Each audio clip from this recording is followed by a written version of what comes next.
তোমার কাছে যখনই কিছু চাইতে যাই বারবার মনে হয় আমি কেন তোমার কাছে চাইছি।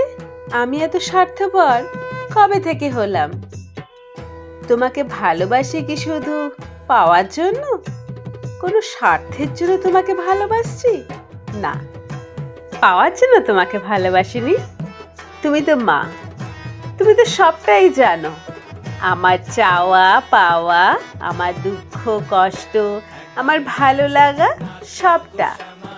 হাজার কষ্ট হলেও মুখ ফুটে কিছু বলতে পারি না, শুধু তোমাকে পবিত্র মনে প্রণাম করতে পারি। তবে হালকা করে মন থেকে একটা কথা ভেসে আসে, আমার পরিবারকে ভালো রেখো মা। এটাই কি তাহলে চাওয়া? তুমি জানো তোমার এই মেয়ে তোমার কাছে কিচ্ছুটি চাইবে না, তাই বোধহয় তুমি নিজের থেকেই আমার মনের কথা জেনে নাও।